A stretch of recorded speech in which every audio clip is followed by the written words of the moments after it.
Olá, pessoal! Sejam bem-vindos a mais um mergulho profundo aqui no Diálogos de Direito Administrativo.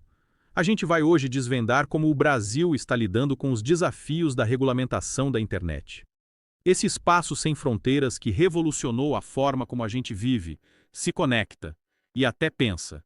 E para a gente navegar nessa jornada, a gente tem como base o artigo acadêmico Meios Estruturais de Governança da Internet, a posição brasileira, dos autores Paulo Gustavo Gonet Branco e Pedro Henrique Gonet Branco. E, já adianto, preparem-se para expandir seus horizontes. O artigo já de cara nos leva a uma reflexão bem profunda. A internet rompeu barreiras físicas, criou uma nova forma de cidadania global. Mas será que essa conectividade sem limites também exige uma nova forma da gente pensar o direito? Afinal, como que a gente garante uma sociedade bem estruturada nesse novo mundo digital? Essa é a grande questão. E os autores nos apresentam um conceito intrigante para a gente começar a desvendar esse dilema. A ciberbalcanização, que é um paradoxo porque a internet conecta todo mundo, mas também pode levar à formação de bolhas online, né? Onde grupos com visões semelhantes se isolam, o que acaba dificultando a aplicação de regras universais. É como se, em vez de uma grande aldeia global, a internet fosse um arquipélago de ilhas digitais, cada uma com suas próprias normas e costumes. E aí fica mais complexo pensar em regulamentação. Imagina, leis que funcionam numa ilha podem ser totalmente ineficazes em outra. E essa fragmentação online acaba nos levando a um debate fundamental sobre a própria natureza da internet. Devemos encará-la como um espaço totalmente livre de regulamentação, como defendem os cyberlibertários, ou a intervenção estatal é necessária para garantir a ordem e proteger os usuários, como argumentam os cyberpaternalistas. Duas visões bem distintas. E para navegar nesse mar de ideias, o artigo nos apresenta a teoria do ponto patético, de Lawrence Lesk. Essa teoria nos ajuda a entender como a internet é moldada por 4 forças: a lei, as normas sociais, o mercado e a arquitetura, ou seja, o próprio design do sistema. Interessante. Você pode dar um exemplo prático de como essas 4 forças atuam na vida real? Pensa no consumo de bebidas alcoólicas. A gente tem leis que definem a idade mínima para beber, normas sociais que desaprovam o consumo excessivo, o mercado que define preços e a própria arquitetura da bebida, né, com seus efeitos no organismo. Então, no caso da internet, a lei seria representada por regulamentações como o Marco Civil da Internet, as normas sociais pelos códigos de conduta online, o mercado pela atuação das empresas e tecnologia, e a arquitetura pelo próprio código que compõe a rede, certo? E o que é fascinante é que a arquitetura da internet, o código, está se tornando cada vez mais influente. É como se o design da rede estivesse moldando nosso comportamento online de maneiras profundas. Pense em plataformas como o Spotify. O design inteligente fez com que o consumo legal de música se tornasse mais atraente do que a pirataria. É verdade, Spotify mudou completamente a forma como a gente ouve música. Mas, voltando ao Brasil, o artigo que a gente está analisando destaca o Marco Civil da Internet, Isso. ou MCI, aprovado em 2014, muitas vezes chamado de a Magna Carta da Web, né? O MCI foi um marco, né, da legislação brasileira sobre a internet, impulsionado, inclusive, pelas revelações do Edward Snowden sobre a vigilância da INEC. Colocou o Brasil na vanguarda da proteção da privacidade e da liberdade na internet. Quais são os pilares do MCI? O que o torna tão inovador? Bom, o MCI enfatiza a neutralidade da rede, a liberdade de expressão e a proteção da privacidade. Ele também limita a responsabilidade dos provedores de internet pelo conteúdo gerado pelos usuários, a menos que haja uma ordem judicial para remoção. Essa questão da responsabilidade dos provedores é um debate global, né? Até que ponto as plataformas devem ser responsabilizadas pelo que seus usuários publicam? Exato, é um campo minado onde se cruzam a liberdade de expressão, a proteção dos direitos individuais e a viabilidade dos negócios online. No caso do MCI, a aposta foi em exigir ordens judiciais para a remoção de conteúdo, o que garante uma análise mais criteriosa antes de qualquer restrição à liberdade de expressão. Mas essa abordagem também pode ser lenta e gerar decisões controversas. E o artigo mexeu em alguns casos emblemáticos, como o bloqueio do WhatsApp em todo o país por um único juiz. Que situação extrema, né? Com certeza. Esse caso mostra como a interação entre as diferentes forças que moldam a internet pode gerar resultados imprevisíveis. A lei, por si só, não garante a proteção dos direitos. É preciso que a ampliação seja feita de forma equilibrada, considerando as nuances do mundo digital. Entendi. Então, o MCI busca proteger a liberdade de expressão, mas também reconhece que limites são necessários em casos extremos. E como o Brasil lida com a questão da proteção de dados pessoais? Afinal, a gente vive na era do Big Data, né? Onde nossas informações circulam livremente pela rede. Para lidar com esse desafio, o Brasil aprovou a Lei Geral de Proteção de Dados, ou LGPD, inspirada na GDPR europeia. Ela entrou em vigor em 2020 e ampliou a proteção dos dados pessoais, abrangendo até informações potencialmente identificáveis. Que interessante. E como essa lei se conecta com a teoria do ponto patético que a gente discutiu antes? A LGPD, assim como o MCI, dialoga com as 4 forças que moldam a internet. Ela impõe penalidades para empresas que não a cumprem, né, que seria a lei. Incentiva o mercado a se adaptar às novas regras, exige medidas de segurança que impactam o código das plataformas digitais, que seria a arquitetura, e seus princípios se alinham aos valores sociais de privacidade e autonomia, que seriam as normas. Uau! Parece que a LGPD é uma lei bastante abrangente, mas e na prática? Como ela impacta a vida das pessoas? Quais as principais mudanças que ela trouxe? Bom, para a gente entender melhor o impacto da LGPD, a gente precisa mergulhar nos seus detalhes, nas suas nuances. E é justamente isso que a gente vai fazer na próxima parte do nosso mergulho profundo. Fiquem ligados? E estamos de volta para a segunda parte do nosso mergulho profundo, na governança da internet no Brasil. Antes da pausa, a gente estava começando a desvendar a LGPD. É verdade, a LGPD, essa lei que promete proteger nossos dados num mundo cada vez mais digital. Mas indo além de seus princípios, como ela funciona na prática?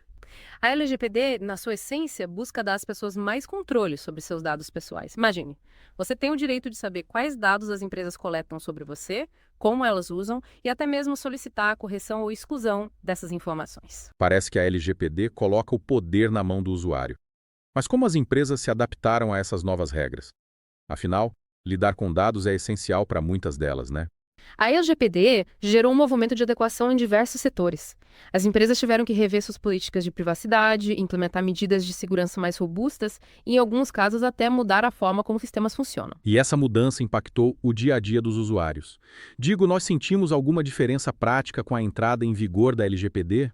A LGPD trouxe mudanças sutis, mas importantes. Por exemplo, você já deve ter reparado que muitos sites e aplicativos agora solicitam o seu consentimento de forma mais clara, mais transparente, antes de coletar seus dados. E também se tornou mais comum a gente receber e-mails de empresas informando sobre atualizações nas suas políticas de privacidade. Ah, é verdade. Agora que você mencionou, eu lembro de ter visto esses avisos em alguns sites. Mas será que as empresas realmente cumprem a LGPD ou é só fachada? Como saber se meus dados estão realmente protegidos? Essa é uma questão complexa. A fiscalização da LGPD ainda está em fase inicial e, como qualquer lei, depende de mecanismos eficazes de controle, né? Depende de aplicação. Mas a LGPD já prevê a criação de uma Autoridade Nacional de Proteção de Dados, responsável por supervisionar a aplicação da lei, aplicar sanções em caso de descumprimento. Então a LGPD já está em vigor. As empresas estão se adaptando e a fiscalização está começando a acontecer. Mas o que acontece se uma empresa violar a lei? As consequências podem ser sérias. A LGPD prevê multas pesadas para empresas que desrespeitam a lei, além da possibilidade de advertências, bloqueios de dados e até mesmo suspensão das atividades da empresa. Parece que a LGPD tem respondido aos seus desafios. Mas pensando no contexto mais amplo da governança da internet, como a LGPD e o MCI se complementam, como eles formam um conjunto consistente de leis? Essa é uma ótima pergunta. E a resposta é sim. O MCI e a LGPD são peças importantes de um quebra-cabeça que visa construir um ambiente digital mais seguro, ético e democrático no Brasil. E como esse conjunto de leis se compara a outros modelos de governança da internet no mundo, o Brasil, alguns dizem, está na vanguarda da proteção de dados e da liberdade online. O Brasil tem se destacado no cenário internacional com a aprovação do MCI e da LGPD. Esses marcos regulatórios demonstram um compromisso com a proteção dos direitos dos usuários e colocam o Brasil num patamar semelhante ao da União Europeia, que também possui leis rigorosas de proteção de dados, né? De privacidade. Que legal saber que o Brasil está liderando esse movimento global. Mas, voltando à LGBTD, ela se aplica a todos os tipos de dados. Existem exceções. Sim, a LGPD prevê algumas exceções, como no caso de dados utilizados para fins jornalísticos, artísticos, acadêmicos ou de segurança pública. Nesses casos, o interesse público pode se sobrepor à proteção individual dos dados. Faz sentido. Afinal, o jornalismo, a arte e a pesquisa dependem da livre circulação de informações. Mas como garantir que essas exceções não sejam usadas como brechas para burlar a lei e colocar os dados das pessoas em risco? Esse é um dos grandes desafios da LGPD, né? Encontrar esse ponto de equilíbrio entre a proteção dos dados e a garantia de outros direitos fundamentais, como a liberdade de expressão, o acesso à informação. É uma tarefa delicada. E como a LGPD lida com essa questão na prática? Ela oferece mecanismos para garantir que as exceções sejam usadas de forma responsável. A LGPD estabelece critérios claros para a aplicação das exceções e prevê mecanismos de controle para evitar abusos. Por exemplo, no caso de dados utilizados para fins jornalísticos, a lei exige que o tratamento das informações seja feito de forma ética, responsável, respeitando a dignidade e os direitos dos indivíduos. Interessante. Parece que a LGPD se preocupa em proteger os dados sem impedir o livre exercício de outras atividades essenciais para a sociedade. Mas pensando no futuro, quais os desafios que você enxerga para a LGPD? Afinal, a tecnologia avança rapidamente, né? Novas formas de coletar e usar dados surgem a todo momento. Com certeza, a rápida evolução tecnológica coloca desafios constantes à LGPD. Um dos principais desafios é lidar com o uso de inteligência artificial, algoritmos, que podem processar dados de forma complexa e muitas vezes opaca. E para garantir que a LGPD continue sendo eficaz num mundo dominado pela inteligência artificial, a lei precisa ser atualizada constantemente para acompanhar essas novas tecnologias. A LGPD é uma lei moderna, flexível, que pode ser adaptada às novas realidades tecnológicas. Mas é fundamental que o debate sobre a ética e os limites da inteligência artificial seja constante e que a sociedade participe ativamente da construção de um futuro digital mais justo e mais transparente. E com essa reflexão sobre os desafios da inteligência artificial, a gente encerra a segunda parte do nosso mergulho profundo na governança da internet no Brasil. Na próxima parte, a gente vai explorar as lições aprendidas com o MCI e a LGPD e debater as perspectivas para o futuro da internet no Brasil e no mundo. Fique com a gente. E voltamos para a última parte do nosso mergulho profundo na governança da internet no Brasil. Nessa jornada, a gente explorou o Marco Civil da Internet, a Lei Geral de Proteção de Dados e os desafios da ciberbalcanização. Mas, agora olhando para o futuro, que lições a gente pode tirar da experiência brasileira? A experiência do Brasil com o MCI e a LGPD nos mostra que é possível construir um modelo de governança da internet que concilie a liberdade de expressão, a proteção da privacidade e a inovação. Esses marcos regulatórios, apesar de suas imperfeições, demonstram um compromisso com a construção de um ambiente digital mais justo e democrático. No entanto, muita controvérsia surgiu ao longo do caminho.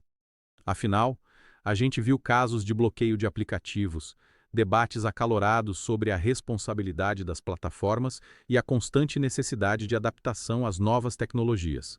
Essas experiências nos ensinam que a governança da internet é um processo dinâmico em constante evolução. Não existe uma fórmula mágica, um modelo único que funcione para todos os países. É preciso adaptar as leis, as políticas, as particularidades de cada contexto, buscando sempre o equilíbrio entre os diferentes interesses em jogo.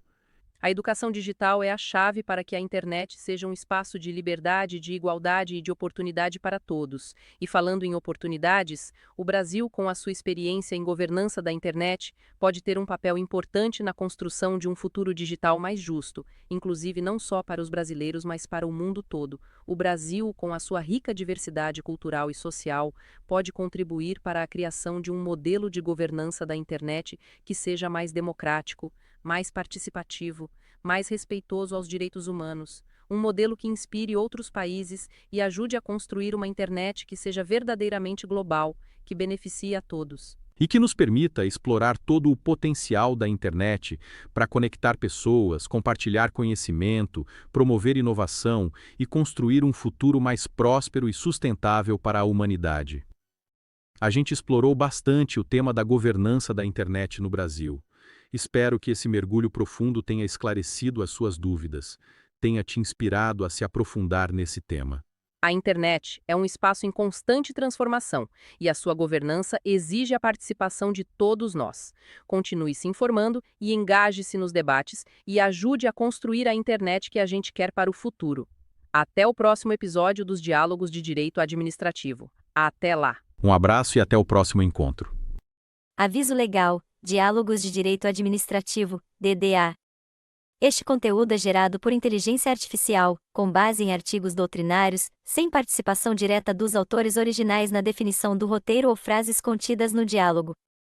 Os diálogos são criados automaticamente e podem divergir do texto-fonte ao enfatizarem aspectos diferentes ou abordarem tópicos não contemplados no artigo original. O material tem caráter educacional e introdutório, não substituindo a leitura do artigo-fonte, cuja consulta é altamente recomendada.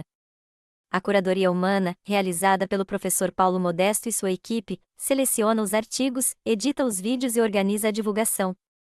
Apoie o projeto Diálogos de Direito Administrativo. Compartilhe, comente e curta o projeto nas redes sociais.